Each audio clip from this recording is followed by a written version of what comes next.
Good afternoon, good morning, good evening, welcome people to episode 564 of Film Bastards. I'm one of your co-hosts, Matt Foster, and as ever I am joined by... Becky Foster, hello everybody. And... Ian Norring, hello. Yeah, and what have we got for you today? Well, we have a review of Juror number 2.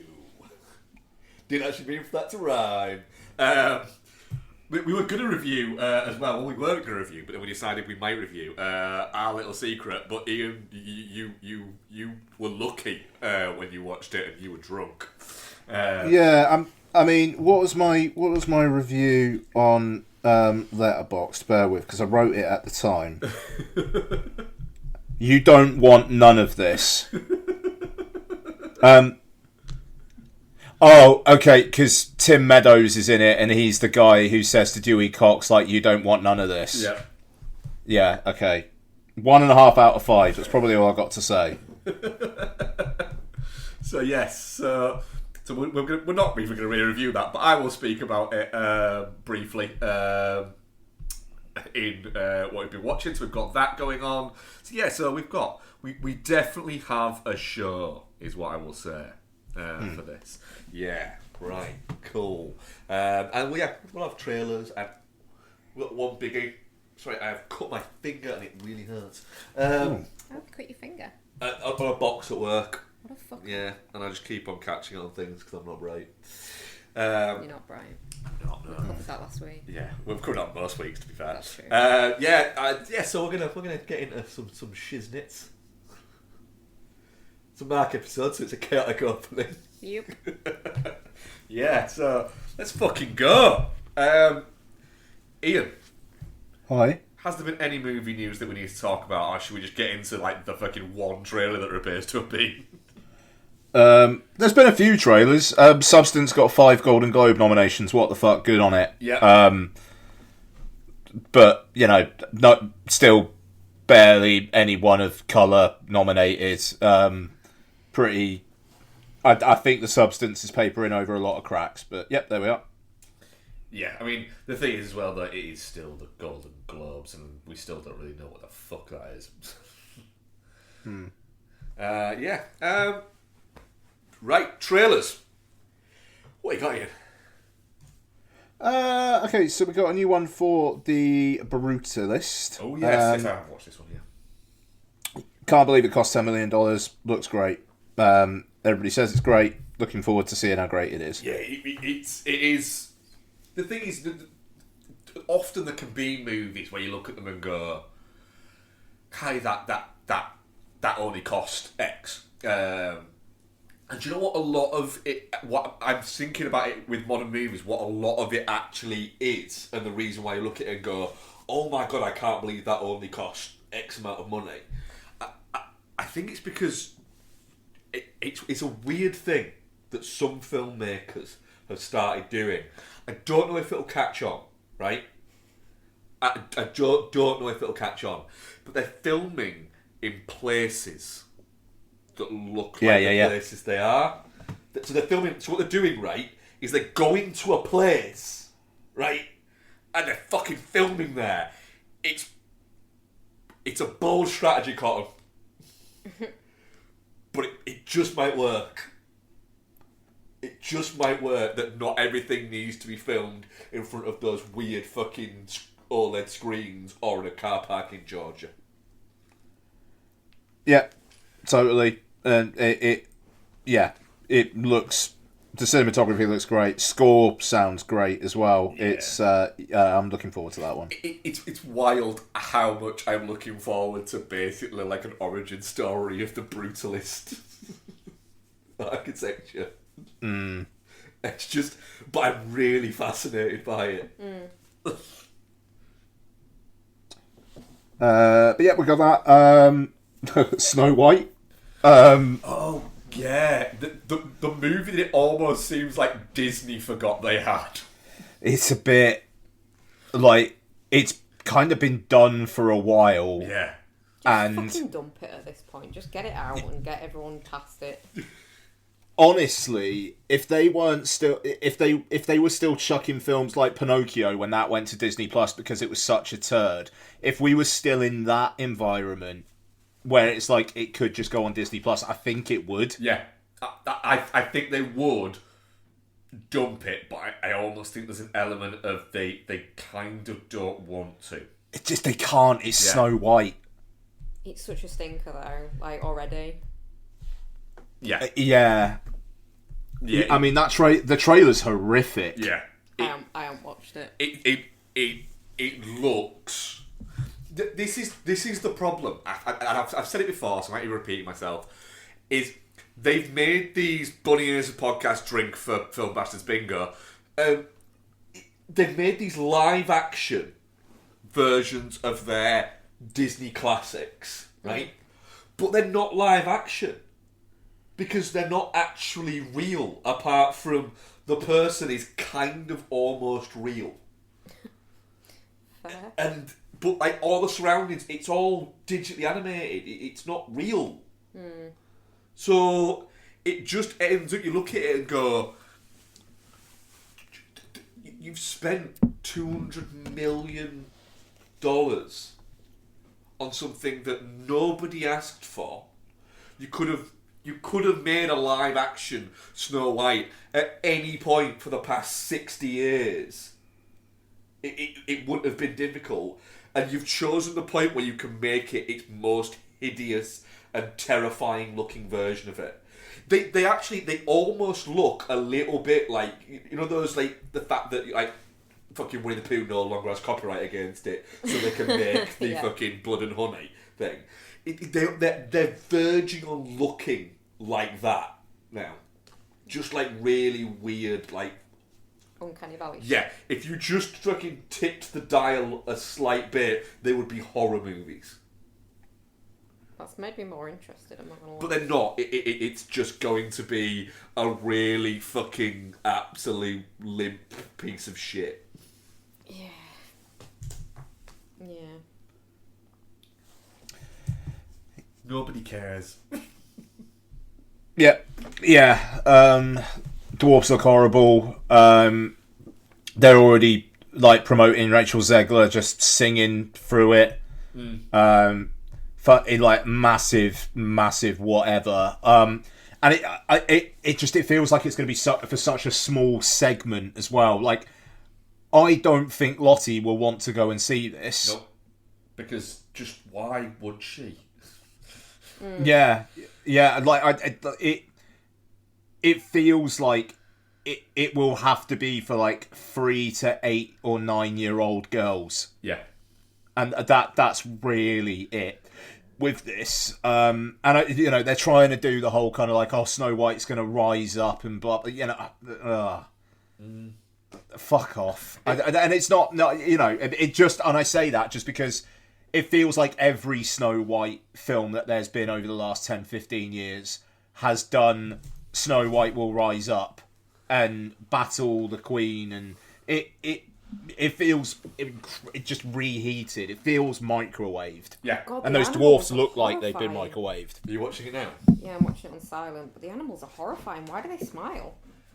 Why did that turtle smile? Because drawn animals. Oh, fucking hell, dwarves. Yeah. You can make them look cute, but why animals exist? Well, they had this problem with Lion King. Why would they attempt another one? No, the biggest problem there was Little Mermaid. Oh, God, yeah. Because the crustacean thing's just weird. Oh, man, this is awful. And I've not even got sound, so I don't even have to listen to Lord Farquaad singing. Yeah, so... Yeah. Can I just say, I've got dark hair. I've had a bob haircut at various points in my life. I managed not to look like Lord Farquaad. What the fuck have they done with her hair? Or a wig, evidently, in this.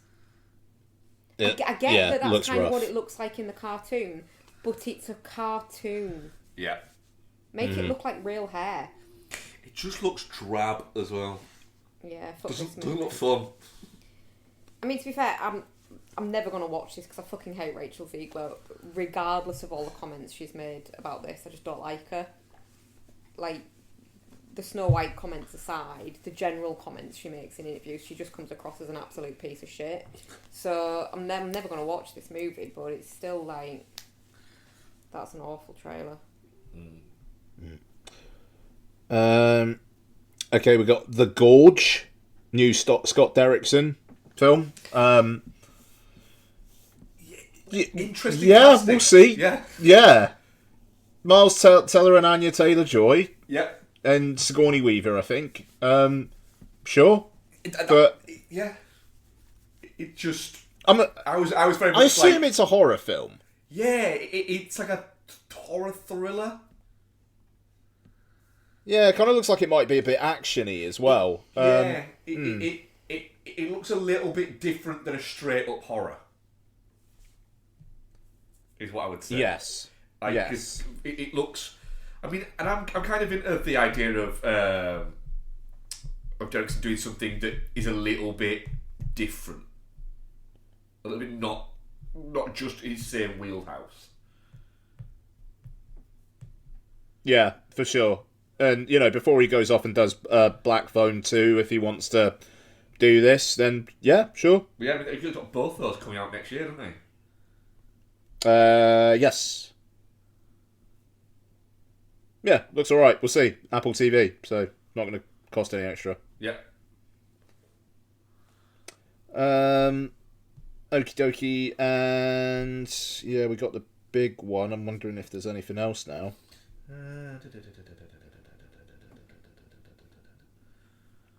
I watched that Lord of the Rings animated movie trailer. Yeah. And all the way through it, I was watching it. I started watching it, and I got to the end of it, and it was only when I got to the end that I realised the second it started, my brain switched off and just went, don't think I can be asked to watch Lord of the Rings. So I was sat there actually watching it, and my brain was just going, I am taking no notes. Nice. And then it ended, and I just went, I don't know what happened. I really went, yeah, that was the point, dumbass. It was just white noise. Yeah. for a good 90 seconds.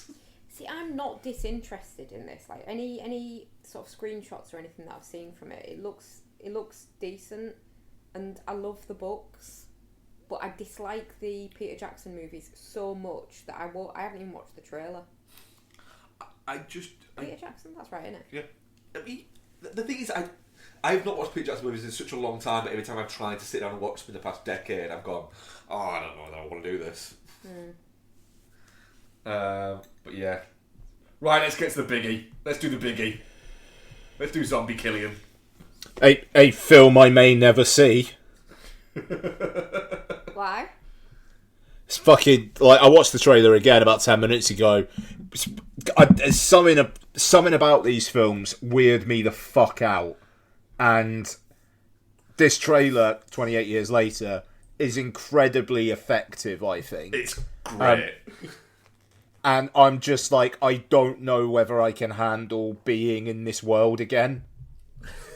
It's just making you feel anxious. Yeah.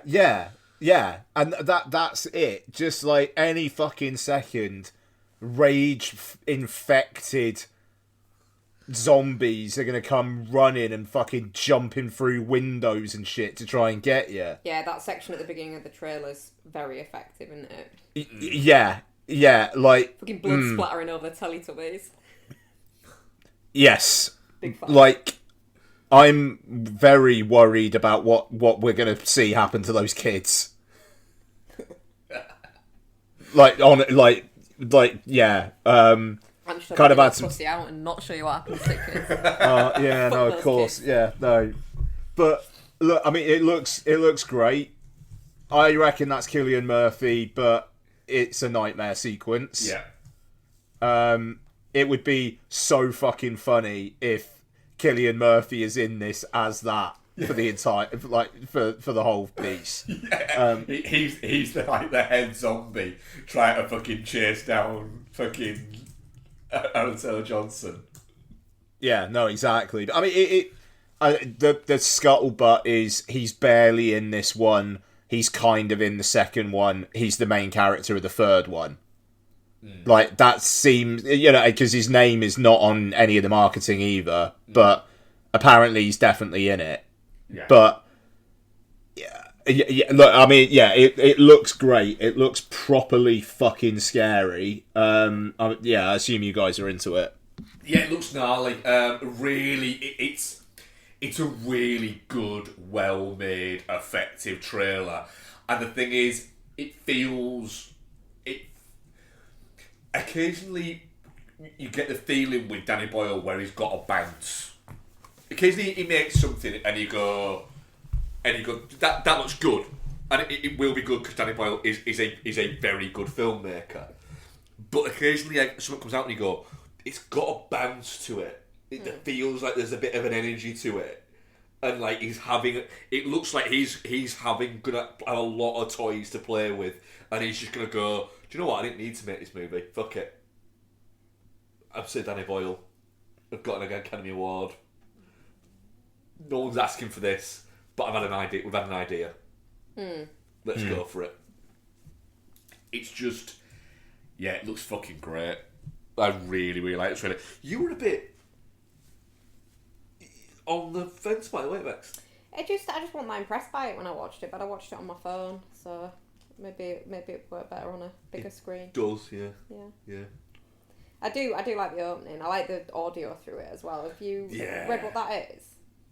Well, no, is it? It's a Kipling poem, innit? That's used. That recording of it's used in like military training as a torture, like a training torture device on marches and stuff. Oh Christ! You see, this is what I mean. It's the bounce. There's an energy to it where you get the feeling like this. If this hits, it's gonna be fucking huge. It's creepy as fuck. Yeah. I like the fact that it's not just a slowed down song as well.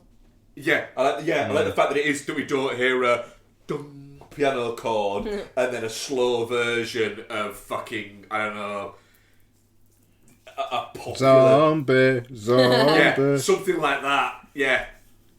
Thing is, I've always really liked the zombies in this because like boring. Like zombies are kind of sort of scary, but generally they're really fucking slow, aren't they? Yeah. And like they're just fucking cunts in these movies. What if they were well quick? Just real fast, angry, cunty twat bastards. Yeah. I love that. That is scary.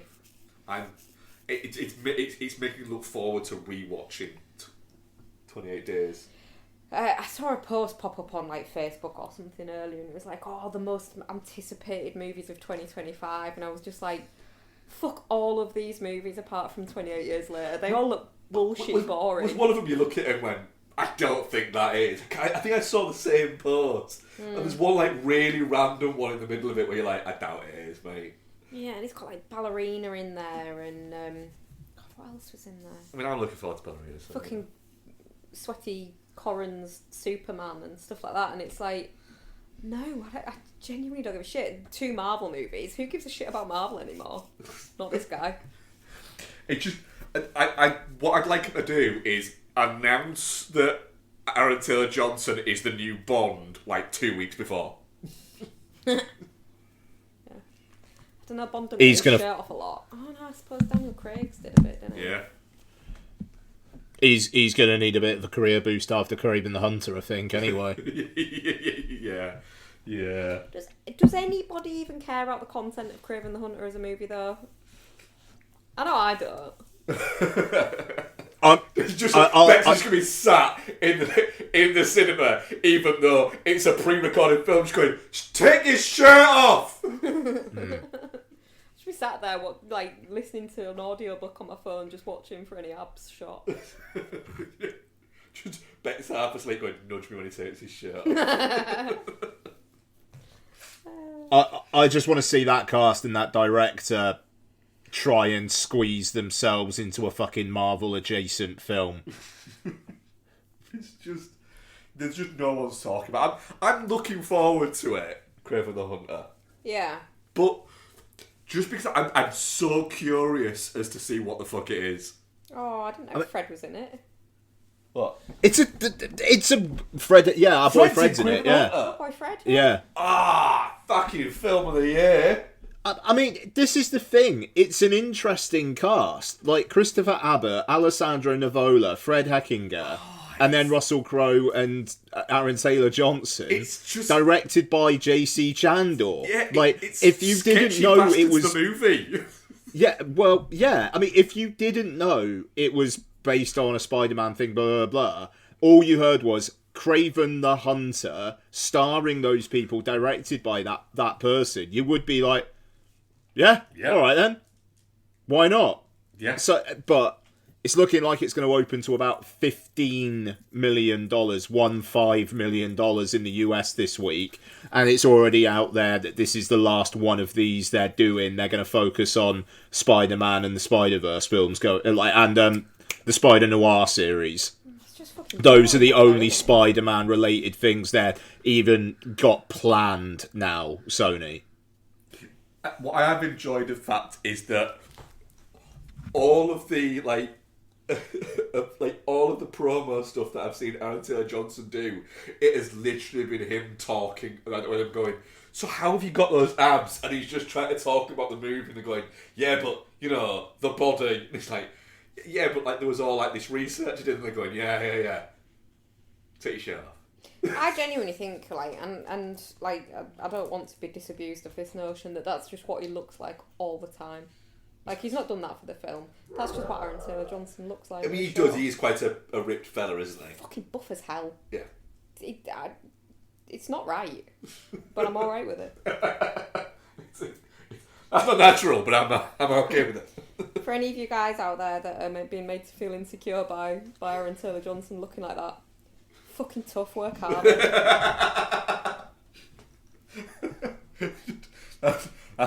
I felt like a dick Vex. Oh, you know, I think you're a fitty. But work hard. Well, we are having the ab off, aren't we? We are having the ab off, yeah.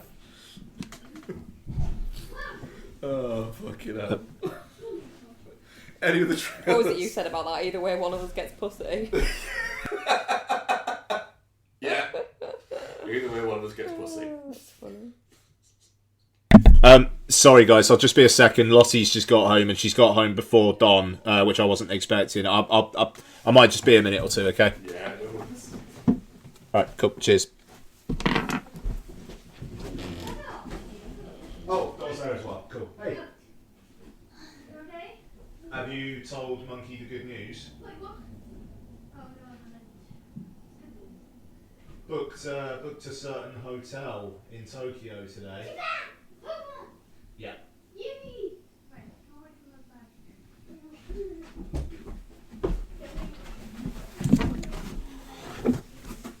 back. Hey, sorry about that. Yeah. So there's there are hotels in Japan. There's a hotel chain that do officially licensed Pokemon hotel rooms. Oh, wow. And yeah, like I have been checking for months, like literally months, because they've had it up until the end of March and then nothing. And then today I managed to get one. So they've announced the new season now then. Sorry? Because it'll probably be in seasons, won't it? So it'll be the new season of Open. I don't know. I mean, it was the hotel's booking site. I'm assuming they just didn't they just didn't release the like rooms or something. But yeah, managed to get it. It's mad. It's like it's Pokemon stuff all over the place. You get like kind of exclusive gift bag toys and stuff, and it's a big old room as well. Like it'll be I don't know. It'll be fun. She's pumped. So Nice. Yeah. Just had to tell her the good news. But yes, no, I think that's it for trailers. Yes. So before we get into the movie after Juror number 2, I need to tell Ian and the audience about a perfect moment. I shared this with you, Bex. You did. About a perfect moment I had at work. Yeah, go for it. On Okay. the other day. Life gives you these moments sometimes, and this was perfect. So we had a stressful Sunday, hadn't we? Because our power had been out. Fuck Northern Power Grid. Yeah, I mean, very well done on getting it back up and running in a quick manner. But we'd had no power pretty much, well, all day Sunday. And it had meant that I hadn't been able to go to my work staff night out. because I just couldn't get ready because no power. But everybody, all the managers had been out, and so they were all a bit tender. Just to interject for a second, so as night fell, and which is what 4 o'clock in the afternoon at this point in the year. Yeah. I was happily sat downstairs. We had low voltage power at this point, so I was happily sat downstairs with the Christmas lights on because they would work off the low voltage. A few candles lit, curled up on the sofa, reading my book, stove lit, just having a nice low tech time. Mark was waking up from his nap, running around the house in a fucking rage. You didn't enjoy it at all. Did not enjoy it at all. No. So when I first got into work on Monday, I was greeted by a very tired and hungover fellow manager saying that the toilets were blocked and could I raise the call for it. So I raised the call for it. This happens occasionally, and so I raised it.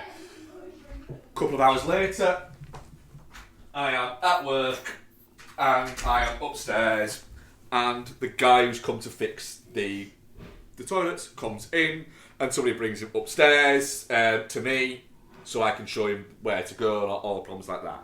So the guy in his full work garb comes up, and he's wearing a Christmas jumper.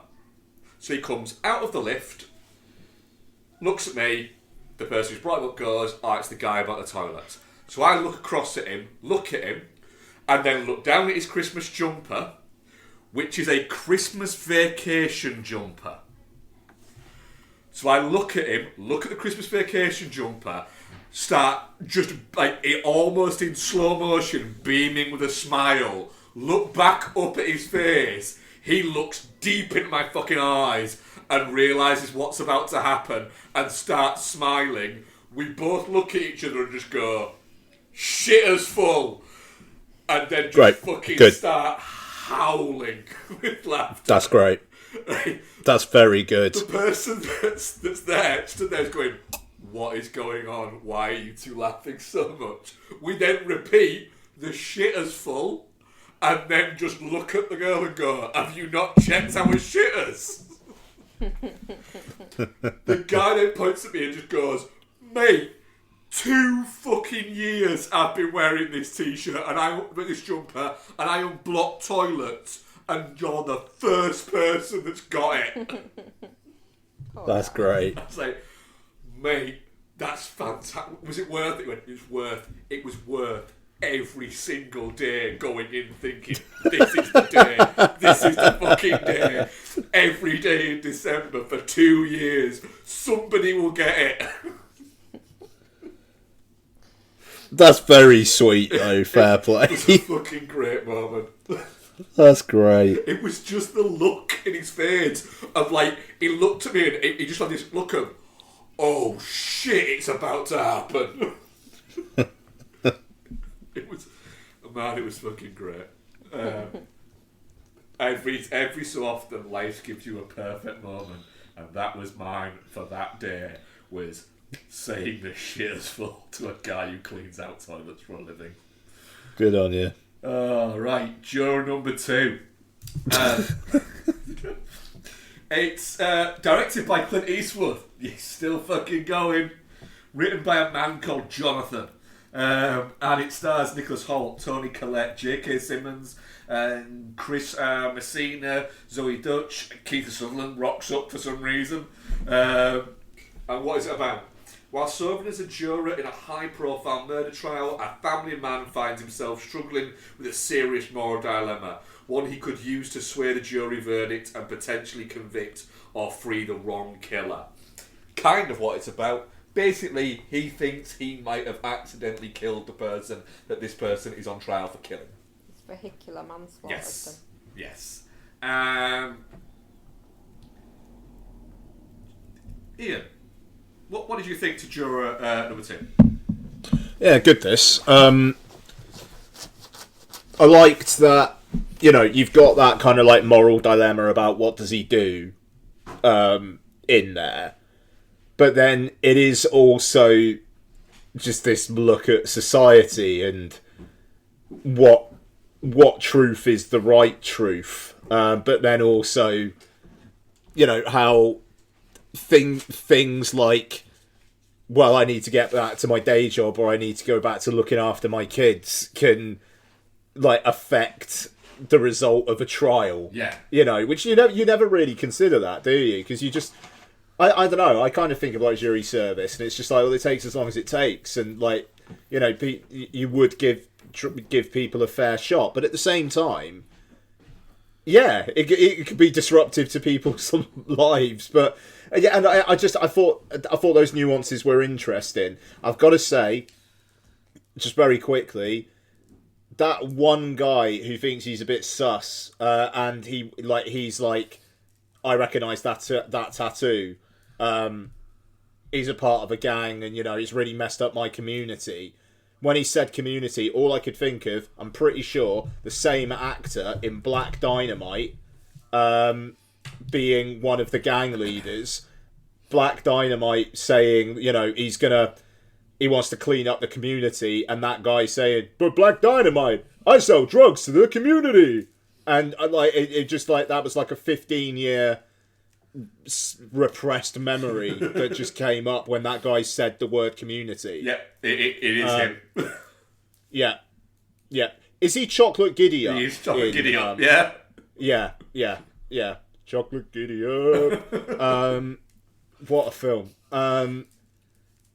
Fucking sorry. Sorry, I'm just Black Dynamite pilled now.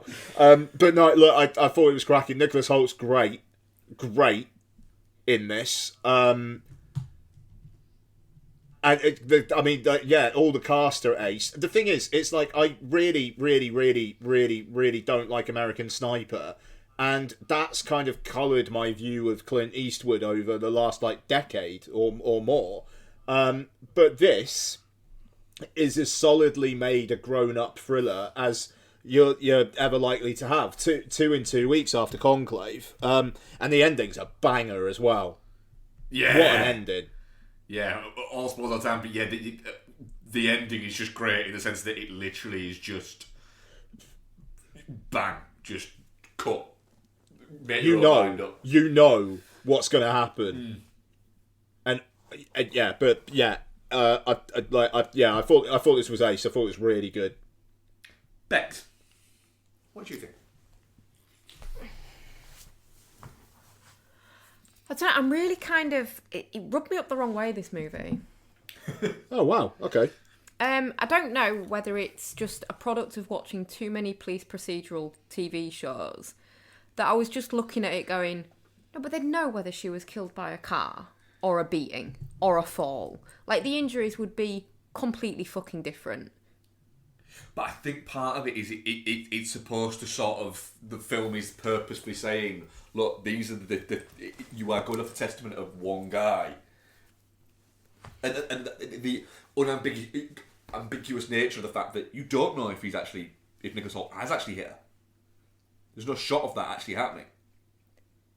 No, but the fact that the doubt is sown in everyone's mind about it being a hit and run suggests that there is a chance that it could be. Like, the injuries would be completely different. It just didn't ring true in certain moments for me. Like, that guy having a link to the gang that guy used to be a part of, that could get him kicked off the jury. Yeah, but he's Chocolate Giddy Up.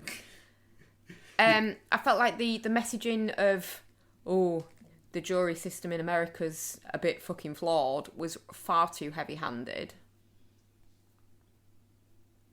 I really wanted to like this. It looked really good, and I just didn't. It just didn't ring true for me at all. It didn't feel... You know when you get lost in a movie and you're like, you're in it, and I just never was in this, because there were so many bits that just made me go, but I feel like that wouldn't happen. Yeah, but every moment I had that bit, my brain then went, it's the American judicial system, and I went, yeah, that's fair. Yeah, because he's appalling. Because like the whole injuries piece, like you know, isn't there a bit with the defense kind of like bringing that up as well? And it does just feel like the whole, they've just made this narrative because it's just a really easy narrative that fits. He's a bit of a scumbag anyway. Fuck it. But the defence could have rated our public defender. The defence could have raised that, like, we need more analysis into the injuries as to what kind of thing caused them. A fucking rock to the face is going to cause different injuries than a fucking car to the back. Do you know what I mean? And the guy, like, the defence could have sown doubt with the jury there by going, oh, look at this picture, tell me what's in it. The guy that couldn't fucking see because of the rain and the forest and all that kind of thing, the eyewitness. Fuck off. No. That scene when Toni Collette goes to see him and they have that conversation as she's walking out, the guy's just like, but it was him, wasn't it? And it's like, you're the one who fucking identified him, mate. You know, and it's just like that, you know, that whole thing where he's like, you know, oh, well, what was it he's saying? Like, oh, you know, I don't talk to people much, and, you know, it's nice to feel wanted. It's nice to feel needed, like, yeah. Yeah, I'd like, bloody hell. I don't know. Yeah, it didn't. It kind. Yeah, sorry, Bex. It just, yeah, it worked on me. But the thing is, I feel like I can explain these things away because I liked the film. Yeah, so that's you know, fair. Yeah. Except they worked for me. I was like I said, because I just kept on saying it's the American judicial system. It just felt badly put together to me.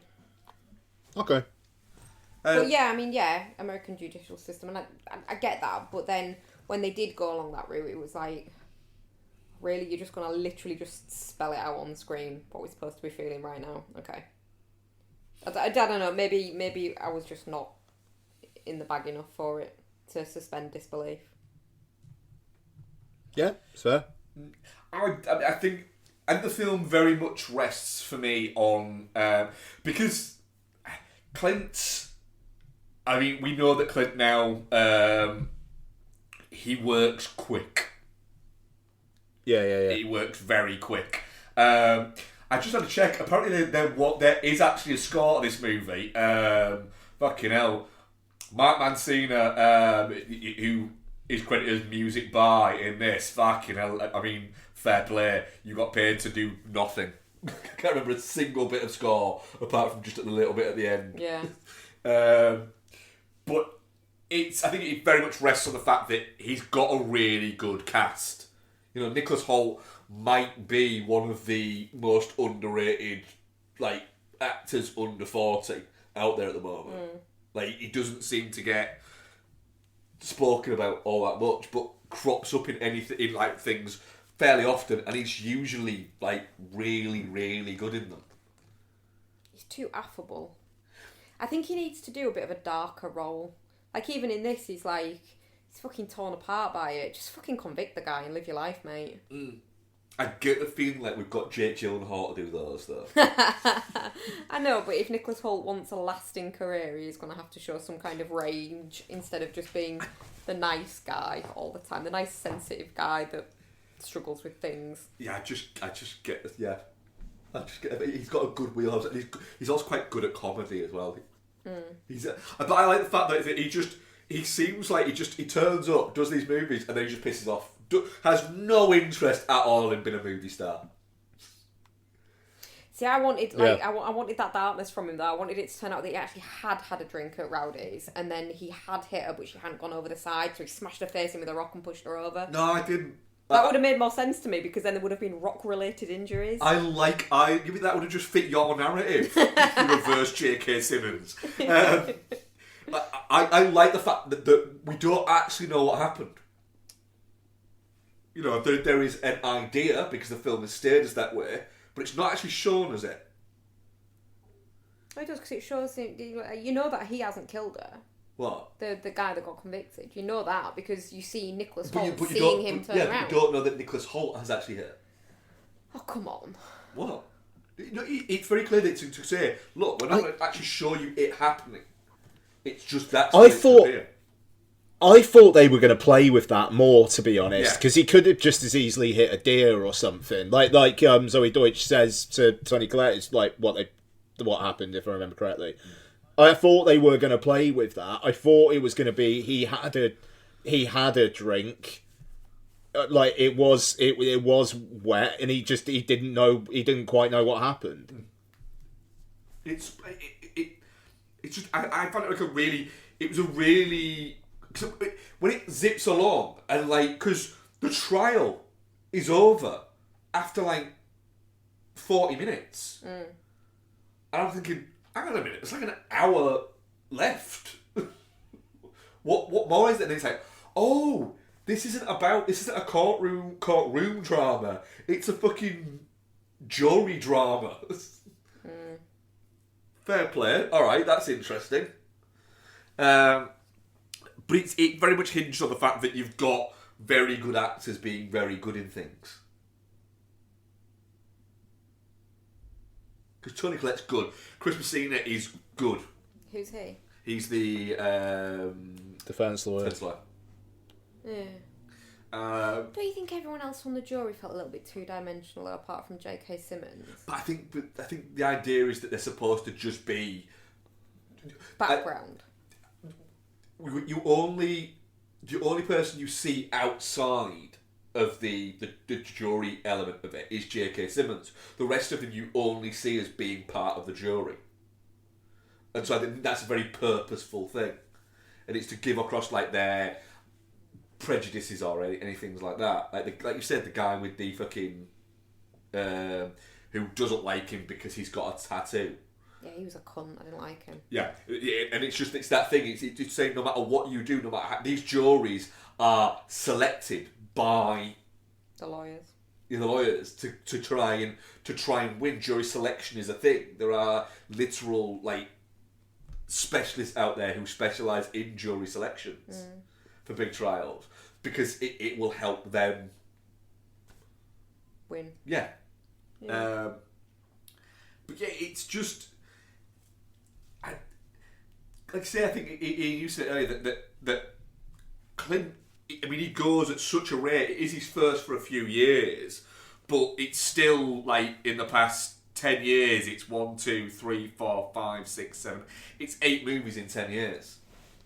I mean, that's a hell of a rate to be going at for a guy who is how old is he now? 93. 94. Yeah, that's wild. That he's still fucking going. And it's got. I was a little bit worried to start off with when you found out that she was running for office at the same time, and I was thinking, I don't know whether I want this to have a real political angle when it's coming from old Clinty boy. I was a little bit. I'm not sure about this. But then it doesn't really. It deals with that rather than that being part of the story. Rather than try to push anything. It's just she's got her eye on that. As well as this. This hinges on that. She's got different skin in the game. Yeah. And it's showing that, that everybody has something as an exterior reason for why this needs to go a certain way. But I just I like the ambiguity of it. He keeps saying the guy who was fucking hillbilly Eleggy. He keeps saying, I've done some bad things, but it never actually confirms what he's done. You just get fucking Chocolate Giddy Up saying that he was in his gang and what is it, but you don't actually know if any of that's just it's just bollocks. He's just seen a tattoo and decided that that's what it is.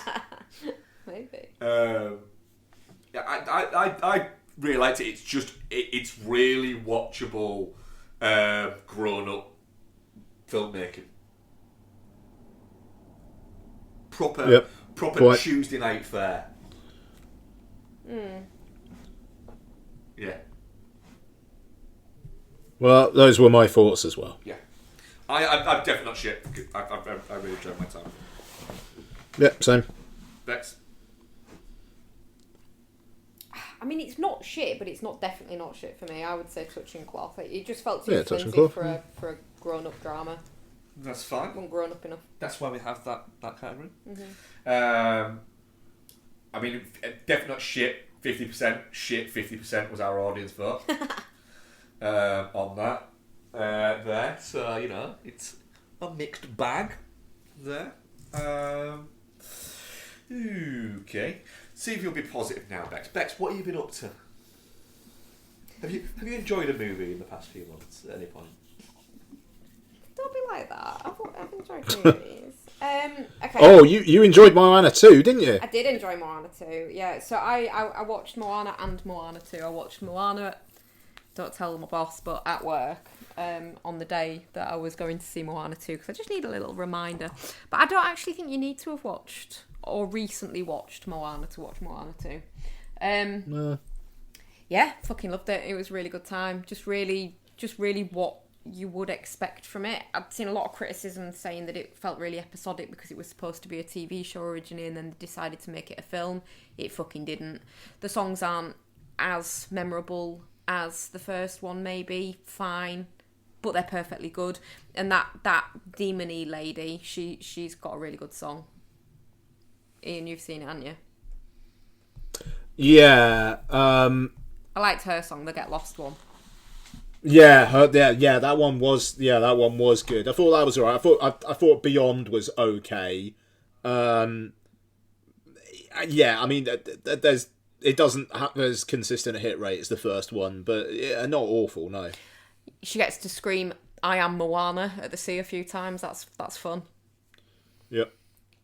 Even, oh my god though, Ian, how fucking awful and cringy is Maui's solo song? It made me want to die a little bit. The Chihu. Yeah, hated that. Yeah. I mean, yeah, that was some real. Write me a song because I did You're Welcome, and people liked You're Welcome, so do me another song.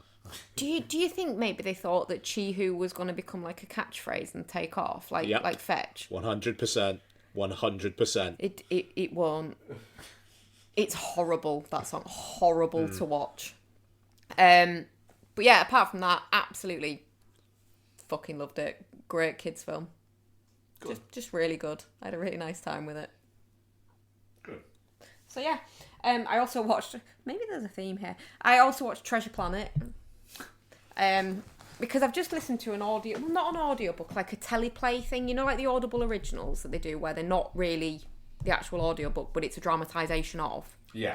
Of Treasure Island, which I've never read, so I probably should read that at some point because, you know, it's a classic. But, and I was just like, actually, this is really weird because if this is close to the book, then Treasure Planet's actually quite accurate to it. And so it was like, oh, do you know what? One of the best Disney movies ever. I'm going to fucking watch it. So I did. And it's fucking ace. I love Treasure Planet. I do not understand why it doesn't get more love. It's fucking mint. It came out at the wrong time. It's a film out of time. It cost such a vast amount of money. Because, I mean, you're talking about like a 22-year-old movie and it cost $140 million. But it wasn't what people wanted at that point. I think it came out the same year as like Shrek 2. Ew. If I'm not mistaken, and it was like that's what people wanted. People wanted ugly, like kind of like or it was like the year after Shrek. In between those, people wanted things that looked really colourful and that had a song and a soundtrack, and that was aggressively like noughties. Whereas this isn't. No, it's not. It feels like a proper Disney movie, like an old school Disney movie, and it is beautiful to look at. It is so well done. So yeah, maybe I'm just behind the times. Or ahead of your time because everyone loves it now. Well, true. But yeah, it's a real shame. But yeah, really fucking really enjoyed that.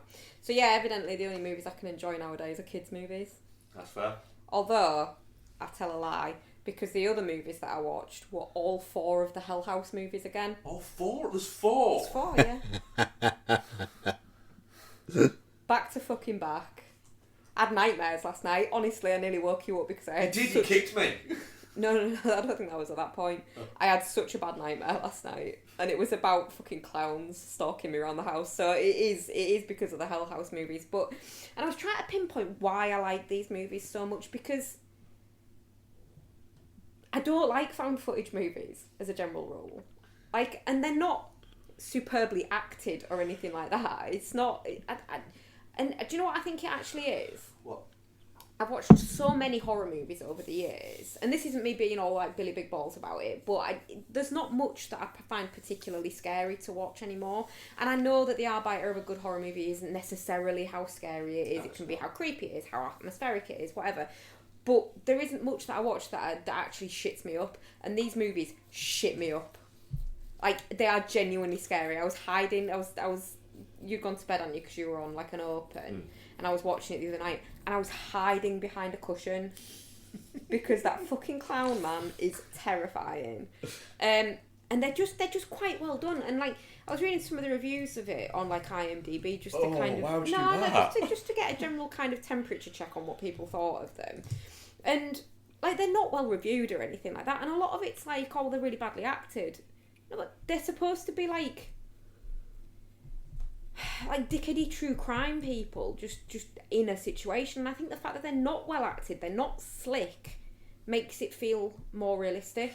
And they cost about 50 grand each, didn't they? Something stupid. They're just fucking ace. Like, I think on a quality level,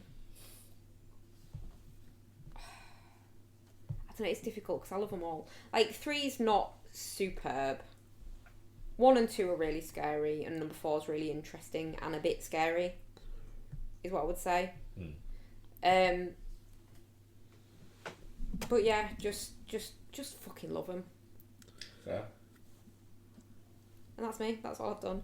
Is it? Yeah. Well, we'll swing back round because there's a couple we watched together. But Ian, what have you been up to? Yeah, I got a few things. Well, I mean, in terms of what I've been up to, it was the end of the F1 season over the weekend. Oh, was it? Is it finished? Yeah. And yeah, it's been a great season actually. Really, really competitive.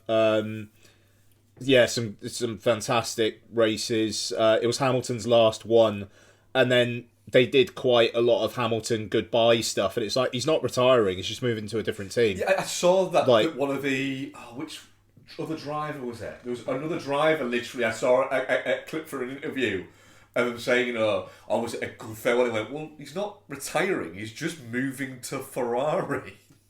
Yeah, it was a bit much. Like, they let him park up by the top 3, even though he wasn't in the top 3, he was 4th, and like do donuts and stuff on the track, and it was like, chill it out. It's the most successful driver team partnership of all time in F1, but he's not retiring. If they do this for now, God knows what they're going to do when he retires. And he's probably going to retire in a couple of years. He's probably going to do 2 years with Ferrari and call it quits.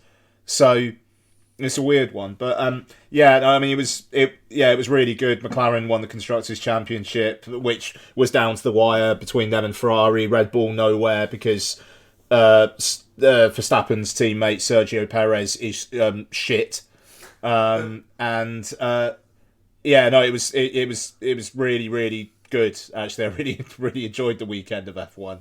And they did 3 races over in 3 weekends at the end as well, so it was like a lot. But yeah, it was good stuff. And kind of gutted it's not back until mid-March. So it feels like a long break, but it's not. It's usually longer because they don't usually go into December. So, but anyway, but I have weekends back for a while though, so that's nice. Okay, then in terms of what I've been watching. Yeah, I got a few things actually this week. Fair play. For some reason, I rewatched The Green Hornet because it was on Netflix. A film of its time. A running joke in it is Seth Rogen negging Cameron Diaz to try and get her to get with him, and she doesn't, thank God. But he's kind of toxic. I think that 5-year stretch of Seth Rogen leading comedies, like in the mid-noughties to late noughties, early teens, I don't think they're going to be looked back on very well in terms of how they age. and certainly there's some stuff in this and he co-wrote it with Evan Goldberg, which is not great. There is some decent stuff, like Christoph Waltz is like a villain who people basically tell him he's not scary enough. And like his gun's got 2 barrels, and he's saying to James Franco, "Isn't this scary?" while pointing the gun at his face, which is good. And he renames himself Bludnovsky because Chudnovsky's not very scary. Yeah. So there's the odd little bit like that works. There's a bunch of other stuff that is just aged like hot milk. And it does make me laugh that it's like it's the trimmest that Seth Rogen's ever looked, and he just looks like an average dude. Like there's no scene of Seth Rogen with his shirt off. But to be fair, the whole point of it is the fact that Jay Chu, who plays Kato, he's the one who actually does the ass kicking. Yeah. It's like so it's quite a good way of kind of like doing the he doesn't need to be swole kind of thing. But yeah, not great, the Green Hornet, not great. I literally forgot Cameron Diaz was in that till I looked at that like just then when you started talking about it. Yeah, I mean it was one of her last films before she jacked it all in, and like literally, it's like she's interviewing to be his secretary, and Seth Rogen's like,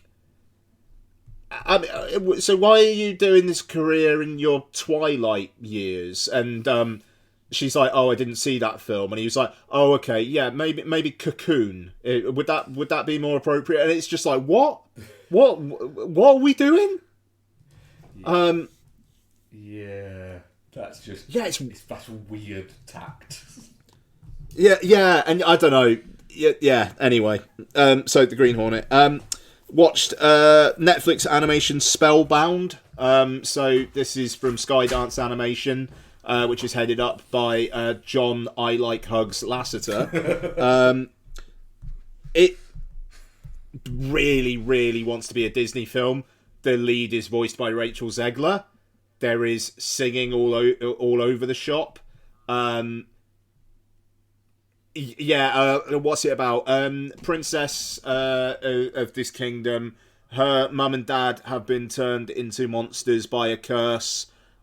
She's been keeping them hidden away, but they're exposed and they're kind of like kicked out of the kingdom, and she's got to try and find a way of getting them back to be humans again. Pretty standard fare. It's not awful by any means, but it kind of comes and goes. But it was all right enough for lots, so all right enough for me, I suppose. And very quickly, we finished the first season of Rivals, which is just exquisite television. Absolute fucking bollocks. It's great. Nice. And they commissioned a season 2, and I can't wait. Absolute horse shit, and it's so watchable. Is it just like the equivalent of just scarping down a fucking late night McDonald's? Like you finish it and go, I should have enjoyed that as much as I did. No, yeah, but but kind of. But I'm like, I really fucking enjoyed it, and fuck it, I enjoyed it. Yep. Fucking fair. Just like the one guy in it, Alex Hassel, who plays this ex-jockey conservative MP, who is just the personification of big dick energy. Like, it just he basically plays it like he should be getting weighed down by the size of his dick, but he's so strong that he's able to keep upright. It's quite a performance. But yeah, Rivals. That's on Disney Plus. A couple others. What a world we live in. Yeah, no, absolutely. Playing a little bit of 2024 catch up. So Blitz. You're the person who watched Blitz. Yeah, I managed to get through the whole of Blitz. Look, it's not. The thing is, it's not shit, but it's so bland. And it. Yeah, I don't know. It really, really feels like it's made by the BBC. Yeah, it looks like that. Yeah, I mean, it's Saoirse Ronan sends her kid off to be evacuated. He jumps off the train, and it's kind of like his Dickensian odyssey to get back to his mum. And it's like just super 12A. There's barely any bite to it, and it's all about like British coming together, but also how the British are a bunch of racists. It's quite... Yeah, it feels like McQueen wanted to make a more biting film and wasn't allowed to. Ooh. So, but it's like it. But when it is biting, it's in a kind of a Sunday evening at 8:00 kind of way. But spoiler alert for the end of Blitz. Paul Weller gets killed in a bombing, so it's not all bad. I was about to say, what's Paul Weller like in it? He's Paul Weller. Just one of the most overrated human beings in existence. Yep. Can't be getting on with Paul Weller at all. So yeah, Blitz. Pretty disappointed. Saoirse Ronan's fine. That's about it. Better is The Beast.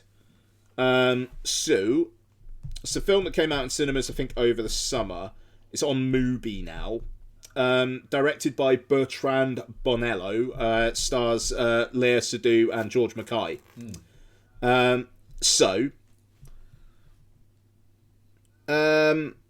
Yeah, okay, actually that's quite a good plot description on Letterboxd. In the near future, where emotions have become a threat, Gabrielle finally decides to purify her DNA in a machine that will immerse her in her past lives and rid her of any strong feelings.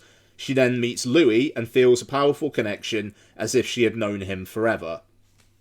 Yeah, so it's a story. There's 3 stories about it's set in different time periods, all about George Mackay and Léa Seydoux having an attraction to each other, and it's all this kind of like unexplained kind of like why, like it's just like a chemical thing, but you know it kind of turns out there's like this like past life kind of stuff going on, which you know that plot description said. But it's really interesting because the direction is so like deliberate, but so off kilter in tone and almost genre at times as well. So there's a section that kind of plays as there's a story that's a bit of a tragic romance. There's a section that is basically about toxic masculinity, fueled by social media. And then there's the bit in the future that, yeah, like AI has taken over and decided that humans would be a lot better off if they didn't really have emotions. So that parts of it are like a horror film without it being a horror film, but it's like unsettling and oh shit, is something gonna happen? If anyone's seen it will know what I mean, but there's some parts where Léa Seydoux has a conversation with a psychic on a MacBook, and the way that the psychic is lit and like the set design of where she is just really unsettling. And it just, like, it does all these odd things that just take you off step and make you feel uncomfortable. But it's not like, there's no gore, and there's no jump scares. And then sometimes, like, in another section, it's kind of, like, romantic, but kind of like wistful and whatnot, but it's not full on romance. So it seems like it shouldn't work, but it does. The future sections I'm maybe not quite as in. The section, sorry, I'm maybe not quite as into. But I thought it was really, really interesting. It is long. It is like 2 hours, 20 minutes. But... And it maybe takes a little bit too long to get going. But there's a section, especially when it's mostly the kind of like the present day stuff, which is very, very creepy. Despite the fact that it's just not a horror film, but it's like set up like a horror film. Really, really fucking interesting film, The Beast. I might give that a... But yeah, on Mubi, it's worth a go. Yeah. I'll add that to my list. Yeah, and that is it from me. Okay, well, I'll do my bits, and then we'll join up and do the bits that we watch together. I don't think there's that many, actually, is there? No. But there is a few. There's a stone cold banger in there, isn't there? So it is December, so I have been watching a fair amount of Christmas movies. So rewatched A Christmas Story, which is like any American listeners are going to be nodding, going, yeah, this has never really hit in this country. No. It's it's like an American Christmas classic. But it's never really like it was never on TV over here.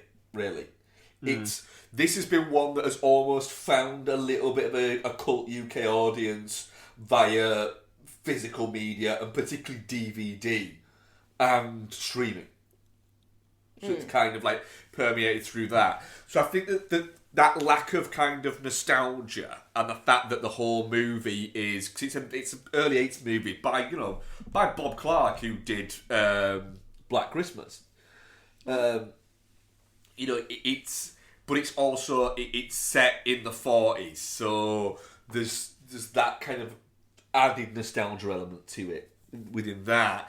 And what he's trying to do, it's all about this kid Ralphie who wants to get for Christmas this essentially like an air rifle, but he's trying to work out how to drop it into conversation to kind of manipulate his parents into getting him this thing, which he just fails at miserably and just outright asks them, and they're like, no.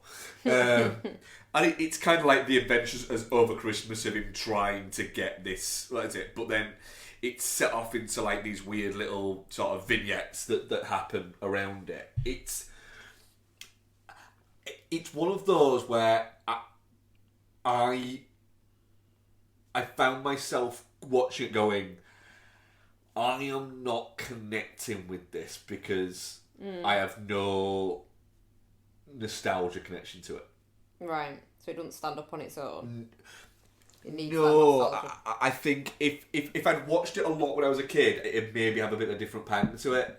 But I've never watched this associated with the kid, so I don't have that element to it. It's good, it's fun, it's funny at points. There's a long running joke with a leg lamp that is fun, but yeah, I just don't think it ever had the nostalgia of as a UK watcher. Right. Shortest review for a new movie ever. Nutcrackers, directed by David Gordon Green and starring Ben Stiller in a performance that he just churned out in 2001, but somehow is in a movie made this year. I have watched this so nobody else has to. I took the hit for everybody. Is that bad? It is an absolute steaming heap of garbage. It's crap. So what does it claim to be about? Nothing. It must claim It's boring. It's so boring, right, that genuinely, because I watched this on lunch breaks at work, or a couple of lunch breaks, I was looking forward to going back to work. It just, like, Ben Stiller is he's got this big pitch he's got to deliver on Monday. He's got to deliver this big pitch. And he's got to deliver this big pitch. The movie points out that he has this big pitch to deliver on Monday because he's like a businessman. He's a businessman, but he's kind of a cad because he's driving a yellow Porsche. So he's a businessman who's driving a... What is it? And he's got to go and sign some papers. It'll only take like a little bit of time. The papers are because his sister and her husband have died and they've left their 4 just fucking feral kids. Oh, no. Just, like, homeschooled, all Scandinavian fucking long-haired looking motherfuckers, right? That are just bastards. Right? And he's going to sign the paper, but no. It turns out that he's now got to be their foster parent. But he didn't know that. Oh no. And so you're watching it going, right, how long until they start taking the car for a joyride? There we go. There we fucking go. They're taking the car for a joyride. And it's David Gordon Green's a coward and doesn't have the balls to make an actual proper movie. It's also the other bit that I was looking at going, Ben Stiller must be touching 60, right? And he looks like he looks good for somebody who's going to touch 60, but you're now watching it going, the problem is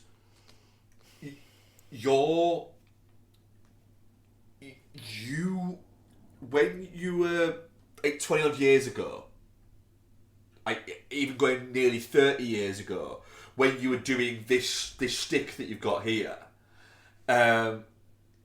it was, you could pull it off because it was a bit tongue-in-cheek.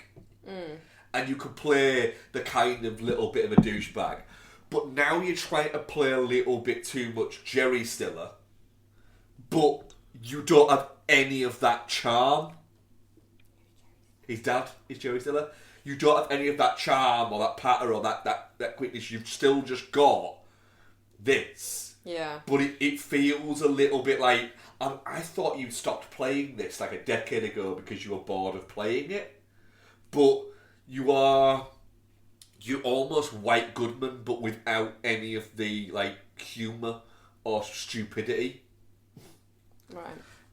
Yeah, it just like it's not great. Not great.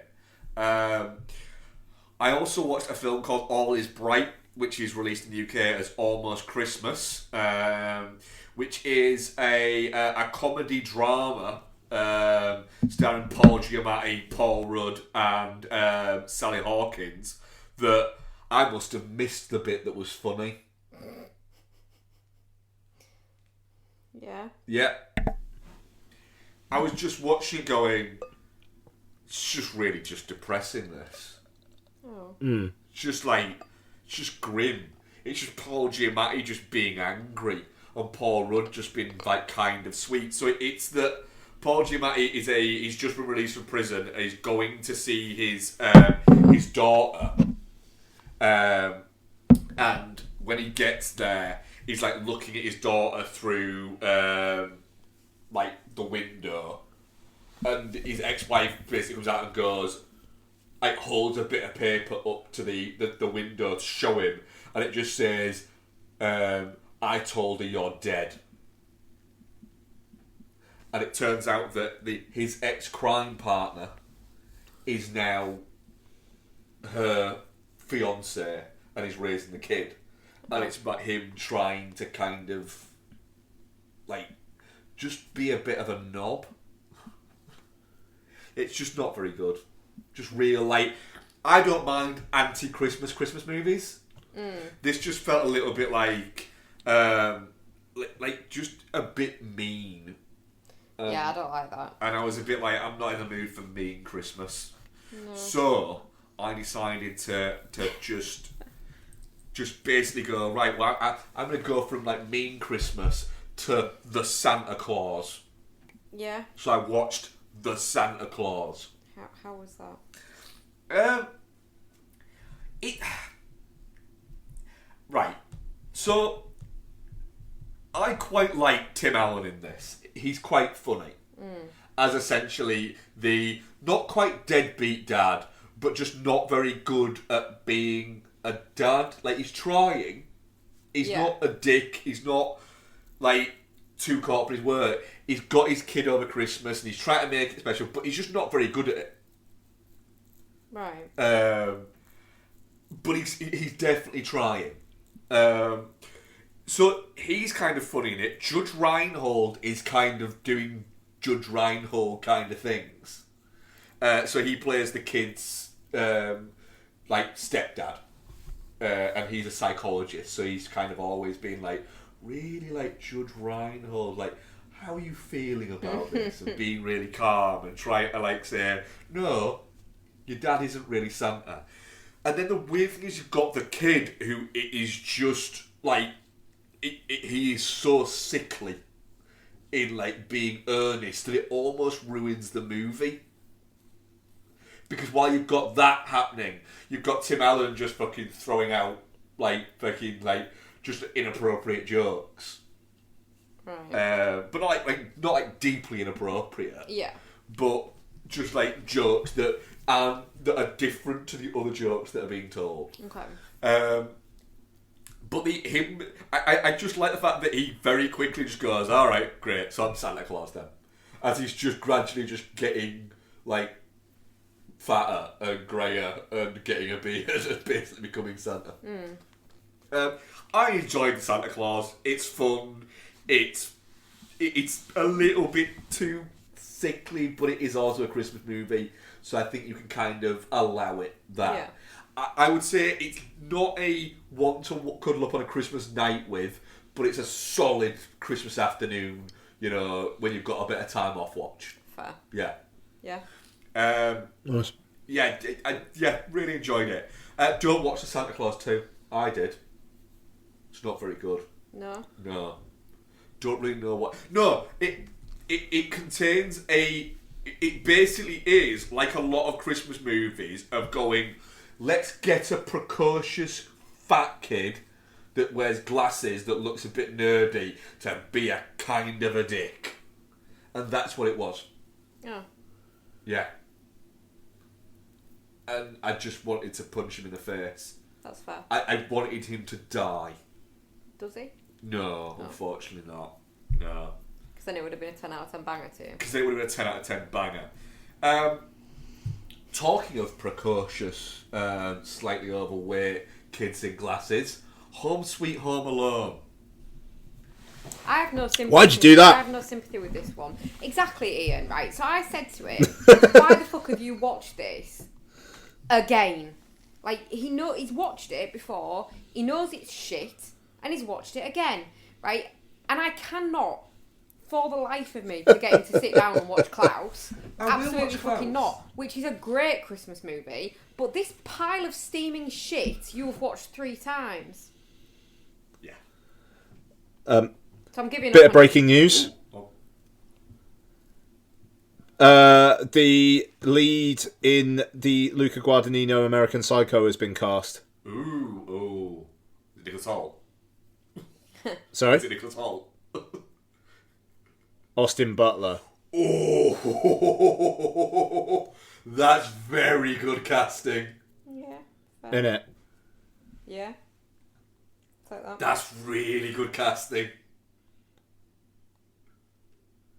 Yep.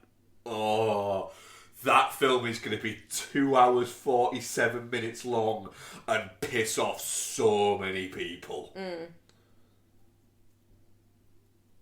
Oh, Yeah, that's gonna be something. yeah. Anyway, sorry about that. Oh, that's. Do you know what's not 2 hours 47 minutes long and pisses off a lot of people? Go on. Home Sweet Home Alone. Ellie Kemper and Rob. Pisses off a lot of people, Piss off a it's lot just of not that people, long. yeah. Ellie Kemper and Rob Delaney are doing a good job, right? But that fucking kid, that Archie Yates piece of shit. Like, you watch it again going, I hope you die. You seem to think that about quite a lot of children. Yeah, but this kid, what an absolute piece of shit. Yeah. Yeah. Yeah, no one really needs to go and watch it. Peter Holmes as the uncle in it is good, though. I quite like Peter Holmes as a performer. Yeah. Yeah. Some of his stand-up stuff is good, and his series of Batman interviews is great. If you ever want to watch it. That's not this movie though. No, it's not. It's not. But if you don't want to watch this movie, which is most people, look up the Peter Holmes as Batman interviewing Cyborg to be in the Justice League, where he basically gets him to. He's basically there going, so you've got all these powers. Yeah, he's like, so what I need you to do is, my printer won't connect to my network. Can you make that work? And just keeps doing that. Yeah. Yeah, so that's good, but this movie is not. I look forward to talking about it in precisely a year's time. You're an absolute idiot. Probably. Bex, you're back in the game. Woo! You're back in the game. We won't do the biggie first, we'll do this one though. The biggie. God, you're so weird. You can do this. This was your baby. So we watched The Ref, didn't we, Bex? The Yes. Ted Demme, Dennis Leary, Kevin Spacey movie, where effectively Kevin Spacey kidnaps... Not Kevin Spacey, Dennis Leary. Just because Kevin Spacey seems like more like the person that would kidnap people. He does. Yeah. So Dennis Leary is a thief who is on the run, and he kidnaps Kevin Spacey and his wife, who don't really get along, and uses their house to kind of like hide out, doesn't he? But they're basically going through a bit of a breakup. But then his family start coming round, so he ends up kidnapping kind of the whole family. Yeah, well, initially they play along with him, and then they just pretend that he's their therapist. Yeah. That bit's fun. Yeah. It's zany, but with a lot of just Dennis Leary doing speeches in Dennis Leary-ness. Yeah. I really enjoyed this, actually. I was a bit dubious at first. The problem that I have with Kevin Spacey is obviously he's an absolute shithawk. Yeah. But I love watching him in stuff. He's so really good. captivating. Yeah, he's really good in this. Yeah. It is the problem with him is yes, he's a bad egg, but just purely on screen presence, the guy has a great screen presence. He does, and I hate myself for feeling that way. Yeah. But yeah, this was really good. This was really good fun. The kid was a bit annoying, but it was like typical kind of 90s kid in a movie, wasn't he? Bit cocky, bit like, too grown up for his actual age. Yeah, kind of it was a thing. little bit like that. Yeah. But yeah. What's his name's there as well? Who's the teacher?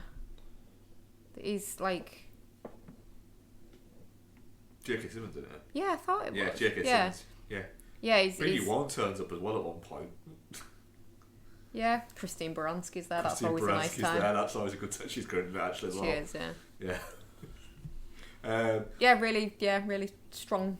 Normally when you pick some fucking random 90s movies, I'm a bit like internal groan, but yeah, it was good, this one. Wow, well, fuck you. And then what else do we watch, Bex? Oh my god. So obviously we watched Holiday, because Mark's obsessed. Yep. Fucking 5 out of fucking 5 banger. 4.9. What does it lose? What does it lose a 0.1 for? Emma Roberts really bad fake laughing whenever she has to laugh. That's because she doesn't know how to laugh. No, she's got too much dark. Unless she's like pushing over an old lady or poking a child in the eye. Too much darkness in her soul to be able to laugh realistically. Yeah. Yeah.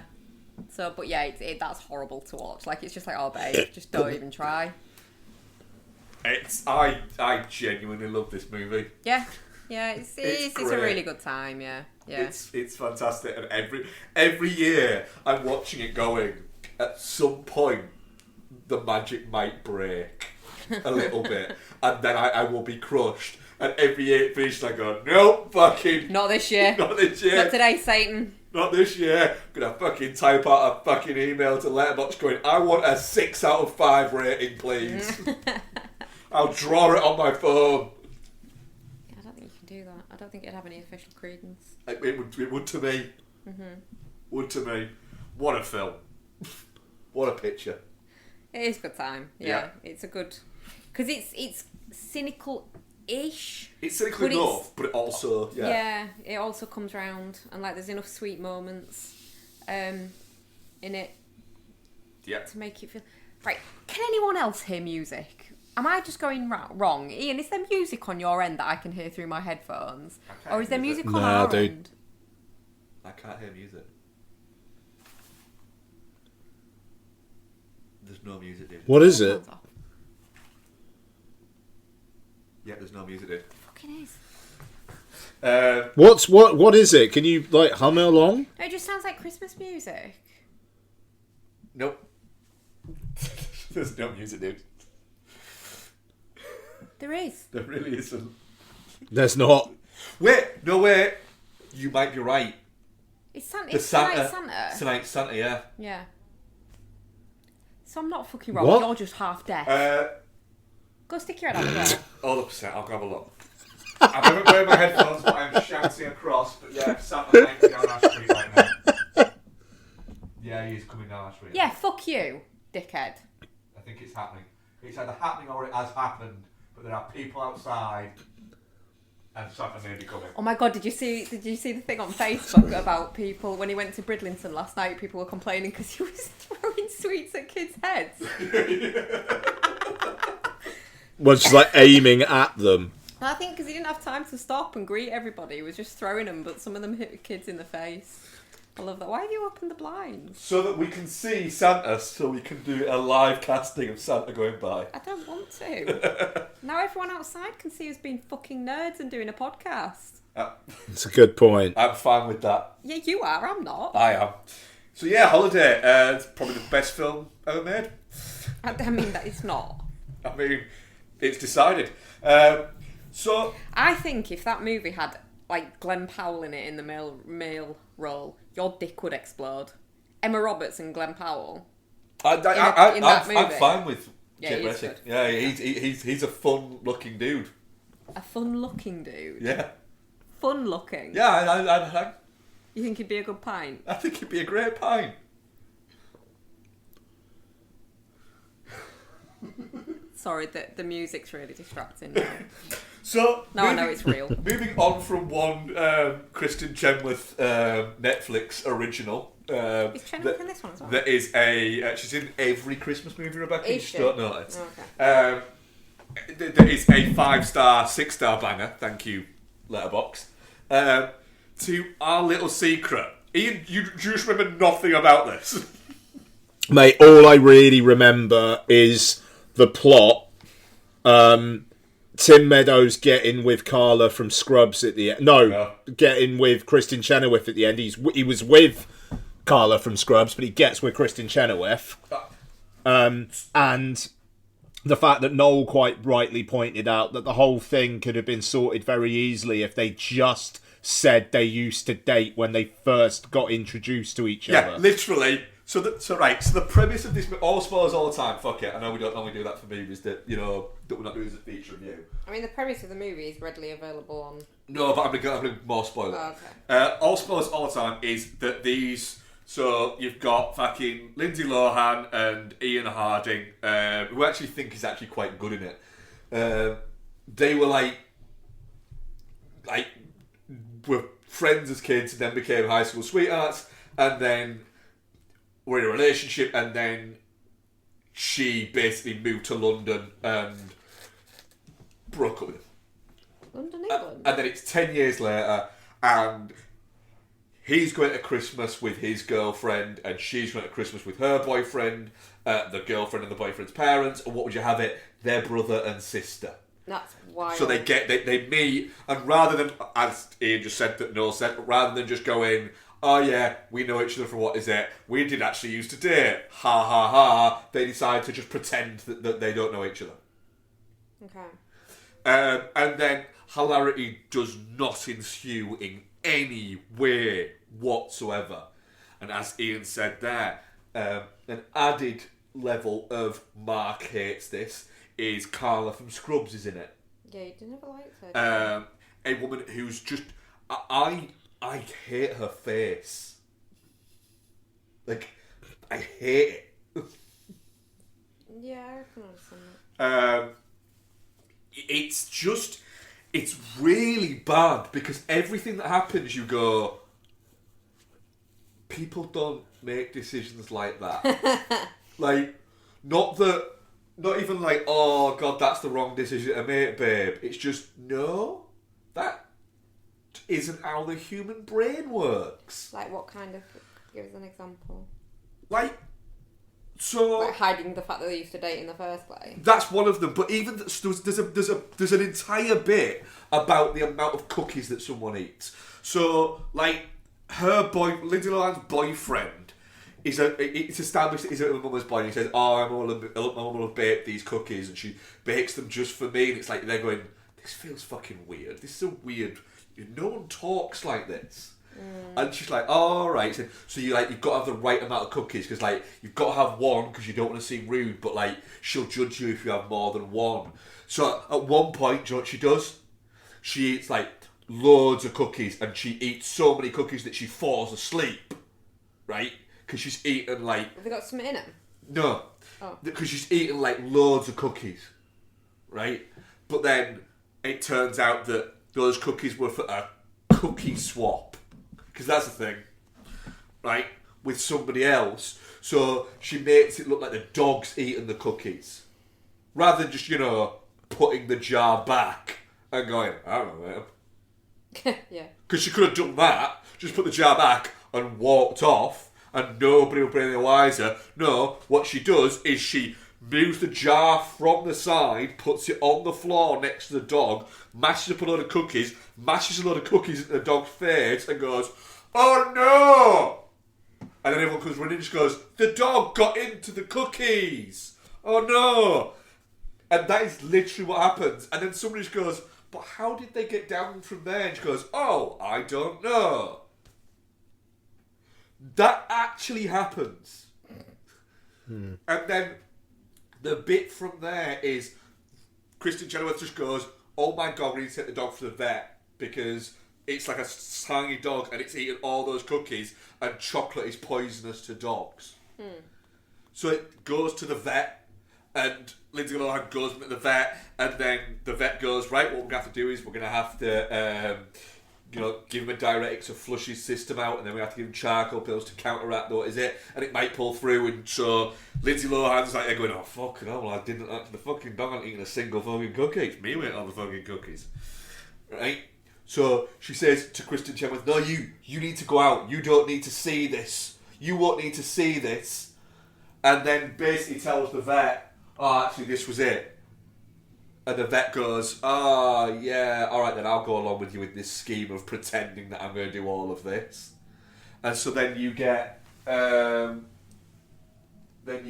getting distracted by Santa. By Santa literally is going by, I think, I'm just making sure he's not going to crash into my car. Is he in a sled? Yeah, it's a full-blown fucking sled, babe, I think. I haven't got there yet, but it's definitely on its way. So yeah, it's really, really fucking bad. It's a terrible piece of shit. Becky's now actually fucking looking delightfully out. There he is. It's a car with some lights on No, it gets there's more happening. You get a live fucking description of. It must be more than that. I don't think it is, mate. I think it must be. That is just a truck with a blow up Santa on top of it. Can I just say, with regards to the plot point about the cookies, Yeah. I like my food, and I've eaten to excess a number of times within my lifetime, but never to the point where it makes me fall asleep. It's weird. It's not very good. And then it ends, and you go, oh, fuck, why don't I just watch Holiday? That's exactly what happens. Right. We do have... That was it. That was it. That was you. That was all I watched. Oh, yeah, wow. all of those things. I mean, to be fair, you are the only one out of all of us that seems to be repping the Christmas movies correctly, so... Yeah, it's true. I am balls deep in Christmas right now. Don't tell Santa. What? Don't tell Santa. No, I'm gonna fucking tell him. It's like right outside. Yeah, filthy cook.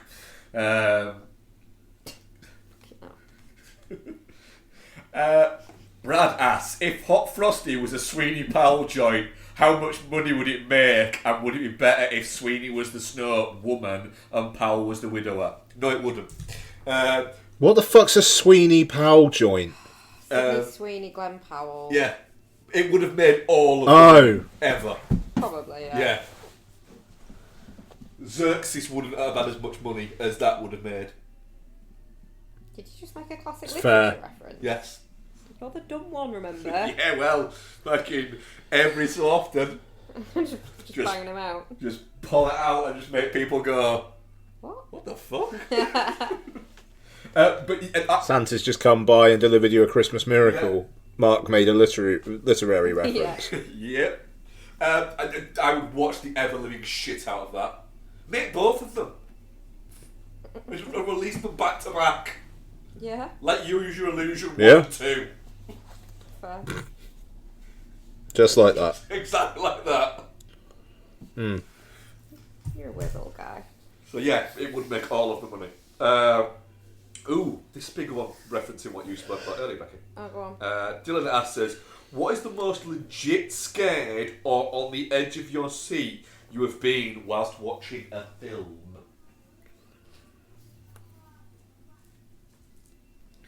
Like legit scared. Scared, I'll come to in a minute. A Descent got me.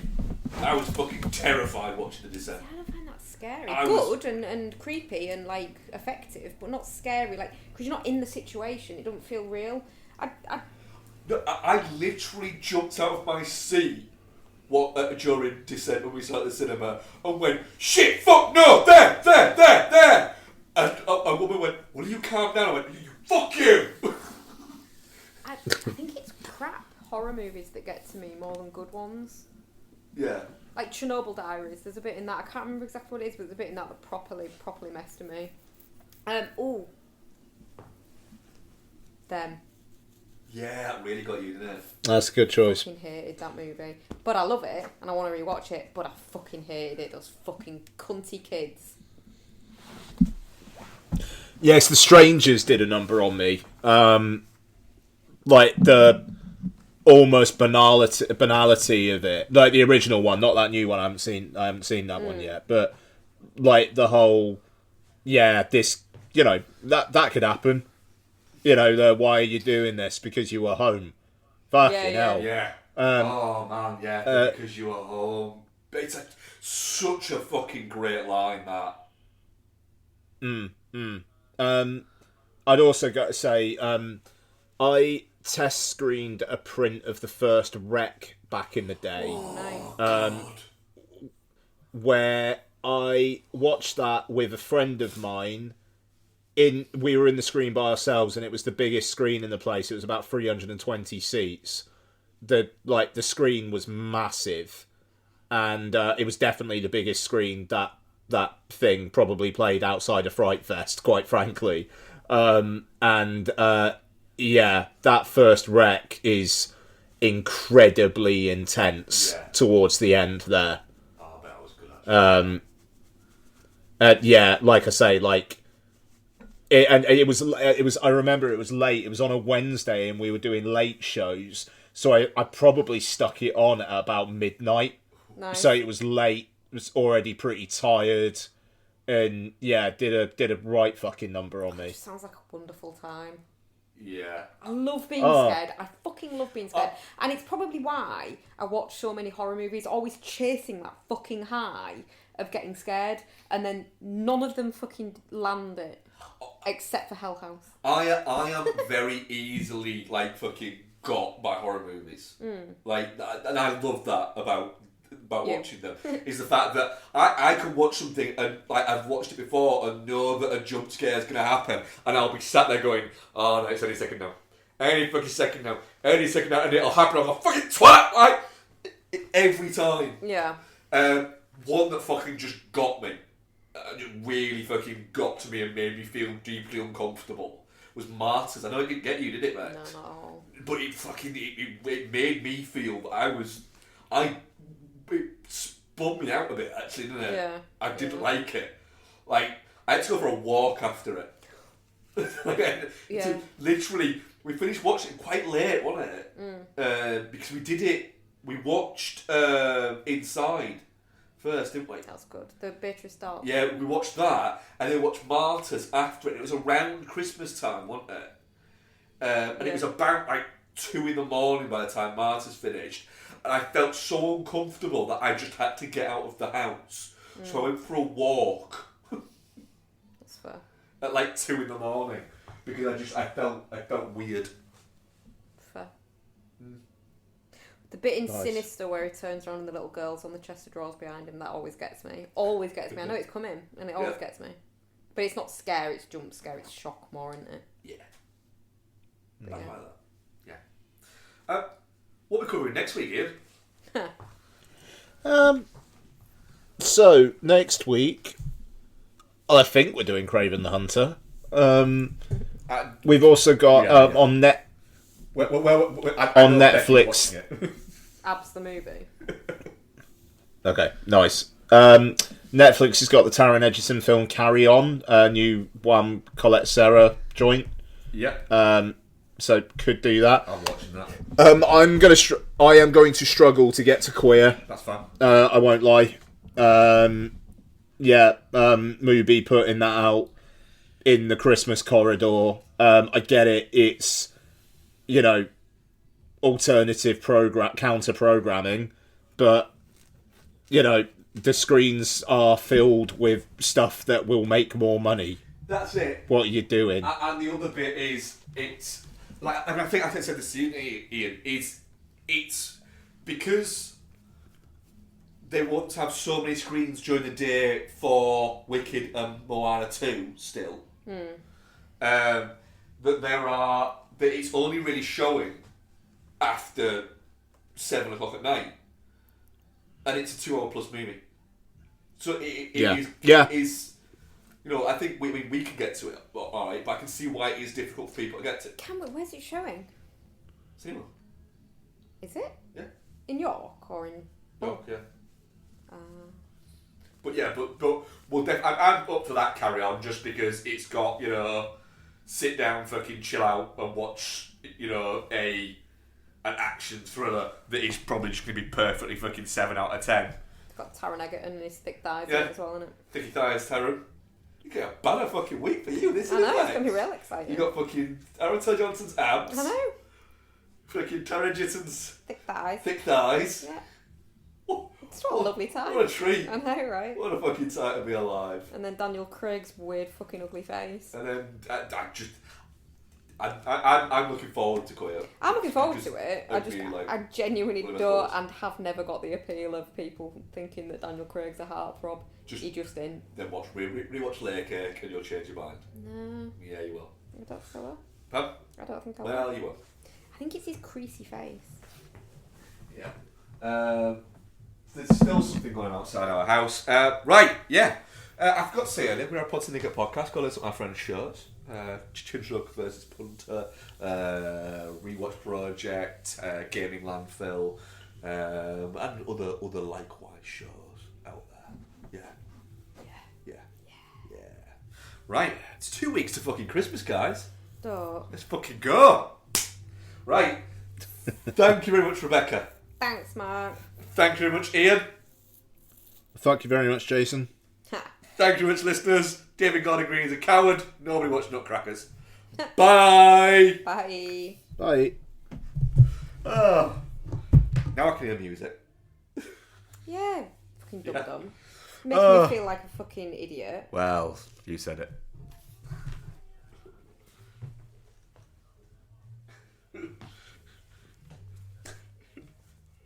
Oh, wait. I couldn't hear anything though, genuinely. It's because you're half deaf, because you've got the ears of a 90-year-old. What was that? It's really funny, but you know. Speech soon, man. Bye. Bye.